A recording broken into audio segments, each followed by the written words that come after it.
रात के 9 बजने को हैं। आप देख रहे हैं खबरदार। मैं हूं आपके साथ चित्रा त्रिपाठी।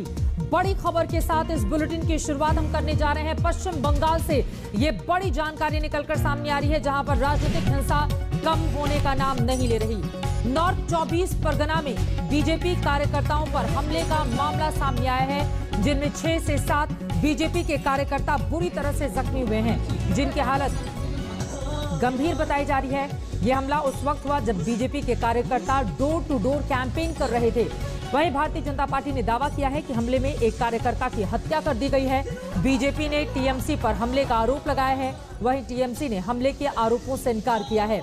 टीएमसी का कहना है कि आपसी रंजिश की वजह से यह हमला हुआ है। हमले के बाद पूरे इलाके में भारी सुरक्षा बल की तैनाती की गई है। आपको बताते चले, 6 महीने से कम का वक्त बाकी रह गया है। बंगाल में विधानसभा के चुनावों में टीएमसी बीजेपी आमने सामने है। आरोप प्रत्यारोप का दौर, लेकिन इन सब के बीच बीजेपी के गंभीर आरोप कि टीएमसी के गुंडों ने हमारे कार्यकर्ताओं पर हमला किया। 6 से 7 कार्यकर्ता बुरी तरह से जख्मी हुए हैं, जबकि एक की हत्या कर दी गई है। सीधे रुक करेंगे कोलकाता का। मनोज्ञा लोईवाल मेरी सहयोगी इस वक्त ज्यादा जानकारी के साथ जुड़ रही हैं। मनोज्ञा, क्या जानकारी मिल रही है?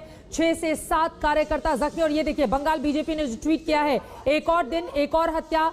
हाल ही शहर में टीएमसी के गुंडों ने बीजेपी कार्यकर्ता की निर्मम हत्या कर दी। 6 और कार्यकर्ता बुरी तरह से घायल हुए हैं, जो मौत से जंग लड़ रहे हैं। और क्या जानकारी मिल रही है मनोज्ञा? जैसा आपने कहा चित्रा, लगातार हिंसा बढ़ रही है और इस समय बीजपुर मंडल के जो कार्यकर्ता हैं सईकत भवाल, उनकी मौत हो गई है। आरोप लग रहा है तृणमूल कांग्रेस के कार्यकर्ताओं के खिलाफ। अभी उसे जेएनएम अस्पताल में इन सभी लोगों को भर्ती कराया गया है, कल्याणी में, जहां इनका इलाज चल रहा है। इसकी मौत हुई है। ये कार्यकर्ता हाल ही शहर म्यूनिसिपैलिटी के 6 नंबर वार्ड के आसपास के इलाके में कैंपेन कर रहे थे। दरअसल ये लगातार गृह संपर्क अभियान चला रही है बीजेपी, और बंगाल के हर जिले में, हर ग्राम में और हर इलाके में जाकर लोगों से मिलजुल कर उन्हें समझाने का प्रयास कर रही है। कैंपेन के तहत ये मारपीट हुई। मारपीट इस कदर हो गई कि अब रैफ को वहां पर उतारना पड़ गया है और हालात बिगड़ते ही नजर आ रही हैं।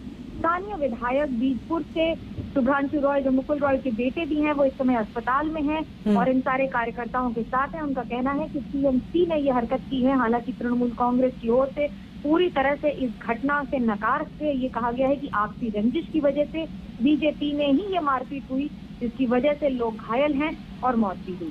और ये तस्वीरें भी लगातार मनोज्ञा हम अपने दर्शकों को दिखा रहे हैं। नॉर्थ 24 परगना में बीजेपी के कार्यकर्ताओं पर हमला हुआ है, जिसके बाद बीजेपी काफी ज्यादा आक्रामक होकर लगातार टीएमसी पर निशाना साध रही है, जबकि टीएमसी का पक्ष यह है कि दरअसल आपसी रंजिश की वजह से यह हमला हुआ है। हमले के बाद पूरे इलाके में भारी सुरक्षा बल की तैनाती की गई है।